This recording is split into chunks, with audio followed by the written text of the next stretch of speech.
안녕하세요. 글로벌 리포트 장량입니다. 저는 오늘 자동차 업계의 최신 동향을 살펴볼 수 있는 워싱턴 오토쇼에 나와 있습니다. 매년 1월 이곳 워싱턴 컨벤션 센터에서 열리는 오토쇼는 1921년 워싱턴 지역 20여 개 자동차 판매 업자들이 말없는 마차, 오늘날의 자동차를 판매하기 위해 처음 개최했는데요. 뉴욕 오토쇼, 디트로이트 북미 오토쇼처럼 세계적인 규모는 아니지만 약 7만 제곱미터의 거대한 공간에 35개의 자동차 회사, 600여 개의 신차들이 전시되는 워싱턴 지역에서 가장 큰 자동차 전시회입니다. 최근에는 자동차의 최첨단 IT 기술이 결합하다 보니 자동차는 이제 바퀴 달린 태블릿 PC라고도 하는데요.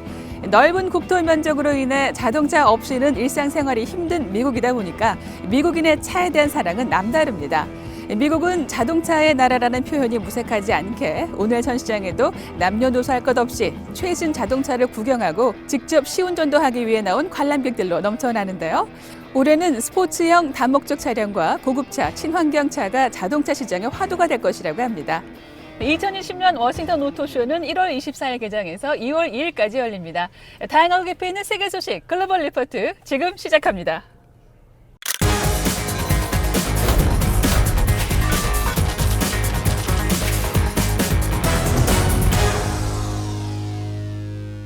한 주간 전 세계인의 관심사를 해시태그로 살펴보는 해시태그 디스위크 시작합니다. 호주에서 대규모 산불이 5개월째 지속되는 가운데 기후변화가 이번 산불의 피해 규모를 키웠다는 우려가 나오고 있는데요. 호주의 산불을 통해 보는 기후변화 문제에 대해 잠시 후 클릭 글로벌 이슈에서 자세히 알아보겠습니다. 중국 우한 폐렴이 중국 전역은 물론 세계 각국으로 퍼져나가고 있어 이번 주 주요 해시태그에 올랐습니다. 중국 후베이성 우한에서 발생한 신종 코로나 바이러스 감염으로 폐렴 확진자가 급격히 늘며 사망자 또한 늘어나고 있는 상황인데요. 사람을 통한 전염이 의심되는 가운데 중국 본토를 넘어 홍콩, 마카오, 타이완은 물론 일본, 한국, 태국까지 확진자가 줄을 잇고 있습니다. 결국 태평양 건너 미국에서까지 확진자가 추가로 나오며 지난 2002년에 발생한 사스의 공포가 다시 시작되는 것은 아닌지 우려의 목소리가 커지고 있습니다. 2002년 말 중국 남부에서 발생한 중증 급성호흡기 증후군 사스는 800명 가까운 사망자를 냈고 8천여 명을 감염시킨 바 있습니다. 지난 21일 세계경제포럼이 스위스 다보스에서 열려 이번 주 세계 관심사에 올랐습니다. 이번 다보스 포럼에는 전 세계 주요 인사 3천여 명이 참석한 가운데 기후변화 대응과 글로벌 무역 갈등을 주요 이슈로 다뤘는데요. 트럼프 대통령은 특별연설을 통해 환경보호의 중요성에 대해 언급하며 전 세계에 나무 1조 그루 심기에 동참하겠다고 선언했습니다. 또한 언론과 소셜미디어를 통해 유명세를 탄 스웨덴의 17살 환경운동가 그레타 툰베르도 참석해 기후변화 운동은 이제 시작이라며 트럼프 대통령을 겨냥한 듯한 발언을 해 관심을 끌었습니다. 트럼프 대통령이 다보스 포럼에 참석하고 있는 동안 미국에서는 상원의 탄핵 심판이 시작돼 이번 주 주요 해시태그에 올랐습니다. 심판 첫날에는 탄핵 심판 증인 채택이 공화당의 반대로 무산됐습니다. 공화당은 탄핵 논의를 촉발시킨 우크라이나 스캔들이 탄핵 구속 요건인 중범죄 또는 비행에 해당하지 않는다는 논리를 내세워 탄핵 심리의 신속한 종결을 추진 중인데요. 존 로버츠 연방대법원장이 재판장을 맡고 하원 민주당 탄핵소추위원이 검사 역할을 수행하며 상원들이 배심원으로서 대통령의 최종 파면 여부를 결정하는 방식입니다. 대통령 탄핵에는 상원 3분의 2 이상의 찬성이 필요한데 현재 의석수가 공화당의 50에서 민주당 45석, 무소속 2석인 것을 감안할 때 실제 최종 탄핵으로 결정될 가능성은 높지 않습니다. 영국 해리 왕자가 부인 메건 마클, 아들 아치와 새로운 삶을 살기 위해 영국을 떠나 캐나다에 도착하며 이번 주 주요 관심사에 올랐습니다. 해리 왕자는 독립선언에 이어 영국 왕조로서의 마지막 공무였던 아프리카 정상회의 참석을 마친 후 캐나다로 떠났는데요. 영국 왕실이 해리의 공적 의무를 해제한다고 발표한 지 이틀 만이었습니다. 캐나다에서 새로운 삶을 시작하게 된 이들 부부는 사생활을 파헤치는 언론을 향한 경고문을 발표하기도 했습니다. 이어지는 클릭 글로벌 이슈에서 박승혁 프로듀서가 호주의 대화제를 통해 보는 기후변화 문제에 대해 자세히 설명해 드리겠습니다. And it was just the fact that the fire was just so hot and the wind was roaring and it was just pushing and all these flames sideways at us. It was a storm, and we had lightning as well, dry lightning. It's unimaginable, honestly. It was just too much. Not going to relive that again. 호주에서 지난해 9월부터 시작된 대규모 산불이 5개월째 활활 타오르면서 막대한 피해를 입히고 있습니다. 호주 당국과 국제사회의 지원에도 불구하고 산불은 잡힐 기미를 보이지 않고 코알라와 캥거루 등 호주의 야생동물들이 떼죽음당했다는 보도가 계속 나오는데요. 일각에서는 인간이 초래한 기후변화가 전례 없는 화재를 불러일으켰으며 피해 규모를 키웠다고 주장합니다. 클릭 글로벌 이슈 오늘은 호주 대화재를 통해서 본 기후변화 문제를 살펴보겠습니다. 남반구의 호주에서는 원래 여름인 이맘때 고온 건조한 기후로 인해 크고 작은 산불이 발생하지만 유독 이번 산불은 엄청난 피해 면적과 인명, 재산, 동식물에 대한 영향으로 주목받는데요. 우선 지금까지 한국 면적보다 넓은 약 18만 제곱킬로미터가 소실됐는데 이는 지난해 미국 서부와 브라질 아마존에서 발생한 모든 산불 피해 지역의 규모를 합한 것보다도 큽니다. This has been an ecological disaster, a disaster that is still unfolding. Some 8 million hectares have been burnt, and we know that our native flora and fauna have been very badly damaged. 특히 호주에서 인구 밀집 지역인 동남부 주들에서 집중적으로 발생해 피해 범위가 예년보다 넓었는데요. 소방관 4명을 포함해 30명이 사망한 한편 3,000채에 가까운 집과 건물이 불탔고 수억 마리의 야생동물이 폐사한 것으로 추정됩니다. 호주 고유종인 코알라, 캥거루, 원뱃 등은 물론 오리너구리, 바늘두더지 등 희귀한 동물들도 큰 피해를 입었다고 하는데요. 향후 피해 복구 비용은 미국 돈으로 700억 달러가 넘을 것이란 분석이 나옵니다. Certainly with the koalas, mostly what we're seeing is their feet are really burnt, so we're treating that mainly. We are also seeing some burns on their faces as well, burnt noses as well as around their eyes. 무엇이 이런 재앙을 초래한 걸까요? 기후학자들과 환경보호론자들은 인간이 초래한 기후변화의 영향이 분명하다고 지적합니다. 호주는 지난 여름 내내 엄청난 폭염으로 전국 평균 기온이 역대 최고인 41.9도까지 오르고 일 최고 기온도 49.9도를 기록하게 됐는데요. 전 대륙에 걸친 평균 기온 상승 추세는 최근 들어 매우 규칙적으로 나타나고 있습니다. 여기다 강수량도 예년에 비해 40%나 적어 관측 사상 최저치를 기록했는데요. 덥고 건조한 기후와 함께 계절풍인 서풍이 불어 산불이 퍼지기에 이상적인 환경이 조성된 겁니다.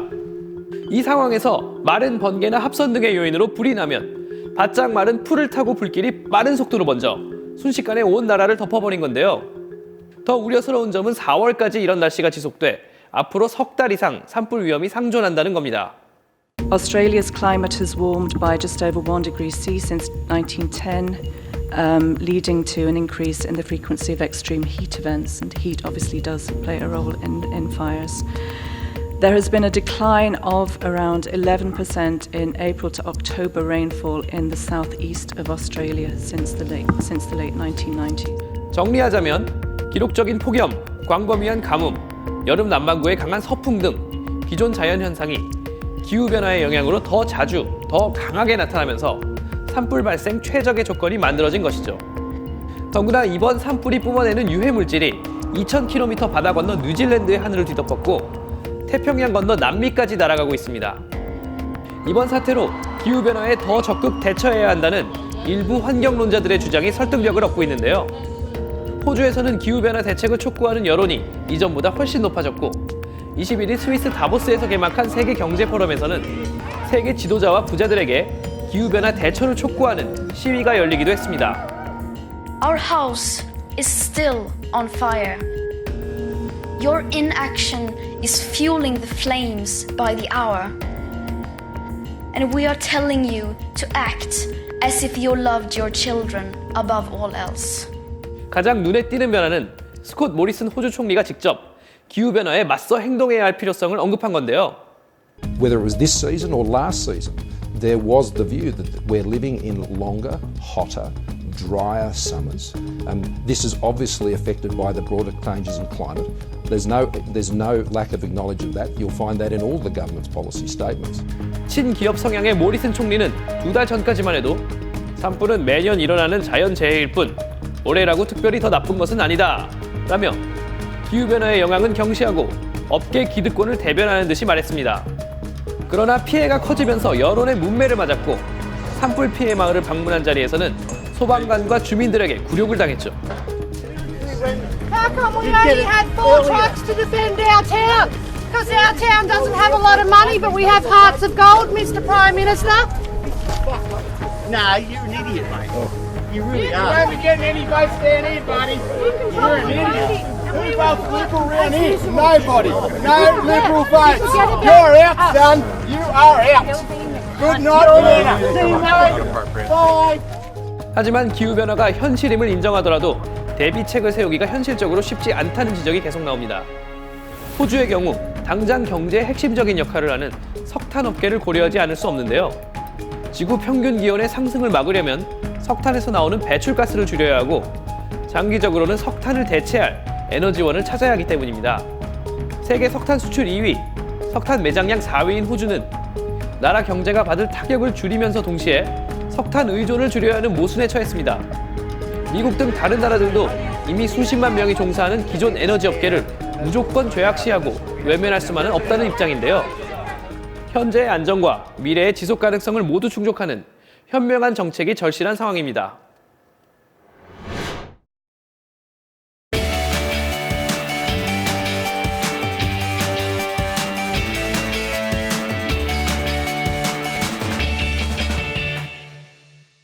진솔한 이야기를 통해서 미국 사회의 변화, 지역의 역사, 그리고 다양한 삶과 문화를 소개해드리는 글로벌 리포트 아메리칸 테일 시간입니다.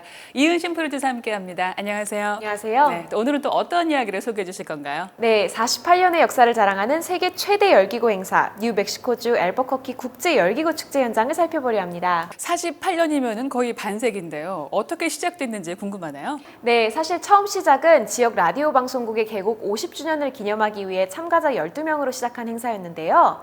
지금은 600여 개의 알록달록한 열기구가 하늘을 가득 채우며 그림 같은 풍경을 선사하는 환상적인 축제로 성장했습니다. 네, 600여 개의 열기구라니까 듣기만 해도 장관이겠는데요. 자, 열기구 축제 현장 가보시면서 글로벌 리포트 다음 일 시간에 인사드리겠습니다.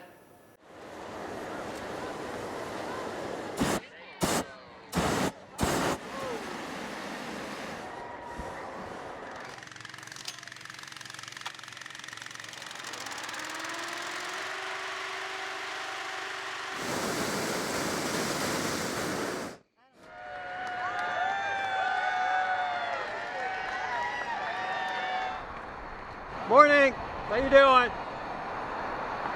I got into ballooning by accident. Slowing down a little bit. This is my 32nd year, and this is my 20th year here at Albuquerque. We're just flying above the surface of the earth, like, really, close to the ground or high up. I mean, it's unique. You have few types of aviation where you can just float above the ground. So yeah, after that first flight, you're hooked. This is the biggest ballooning event in the world, by far. So every year they kind of pared it down. Now they settled between 550 and 600 balloons.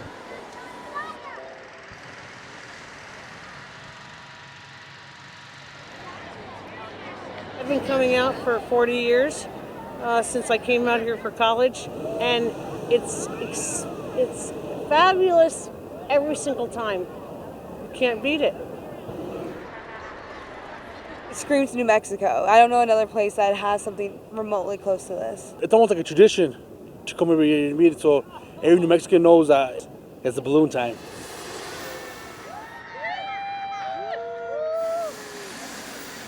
There are balloons here from, I think, this year, 17 countries in the world. Well, the festival started 48 years ago with only 12 balloons to start with, and it happened basically in celebration of the founder's mother's birthday.